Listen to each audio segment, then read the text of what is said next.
بعد اعوذ باللہ من الشیطان الرجیم بسم اللہ الرحمن الرحیم ورفعنا لک ذکرک، کہ ہم نے آپ کے ذکر کو بلند کیا، آپ کے مقام کو بلند کیا، آپ کے درجے کو بلند کیا، آپ کے نام کو بلند کیا، ہم نے آپ کی پوری ہستی کو، شخصیت کو بلند کیا، آپ کو ہم نے ایک ایسا تعارف دیا جو پوری دنیا میں آج تک ہم نے کسی کو نہیں دیا۔ میں چیلنج کے ساتھ یہ بات کہتا ہوں کہ دنیا کی تاریخ کو اٹھا کر دیکھ لیجئے، دنیا کی تاریخ میں کسی انسان کو، چاہے وہ عام انسان ہو یا وہ کسی ریلیجیس کمیونٹی کا فرد ہو،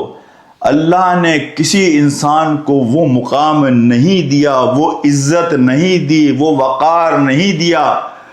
وہ محبت نہیں دی جو اللہ نے نبی محترم صلی اللہ علیہ وسلم کو دی۔ آج بھی اللہ کے رسول صلی اللہ علیہ وسلم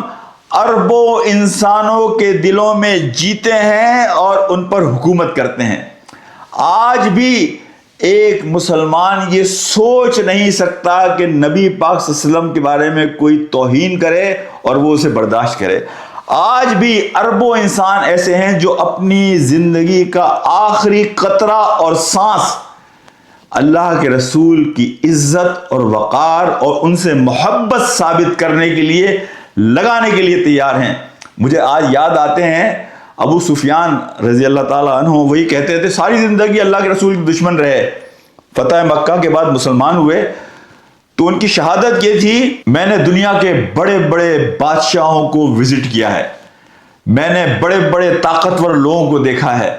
لیکن جو عزت، جو محبت صحابہ میں نے نبی کریم صلی اللہ علیہ وسلم کے لیے دیکھی ہے، وہ عزت اور محبت میں نے کہیں کسی میں نہیں دیکھی۔ آج مجھے یاد آتے ہیں حضرت خباب بن ارت رضی اللہ تعالیٰ عنہ، جب مشرکین مکہ انہیں پھانسی پر چڑھا رہے تھے تو پھانسی پر چڑھانے سے پہلے انہوں نے حضرت خباب سے کہا کہ خباب، آج تمہارے دل میں یہ خیال تو آتا ہوگا کہ کاش کہ تمہاری جگہ پھانسی پہ چڑھنے کے لیے یہاں محمد ہوتے۔ تو حضرت خباب نے کہا تم کیا بات کرتے ہو، پھانسی تو بہت دور کی چیز ہے، میرا وجود تو یہ بھی گوارا نہیں کر سکتا کہ میرے محبوب نبی کریم صلی اللہ علیہ وسلم کے پیر میں کوئی کانٹا چبھے۔ یہ مقام، یہ محبت، یہ عزت، یہ وقار جو اللہ نے نبی پاک صلی اللہ علیہ وسلم کو دیا،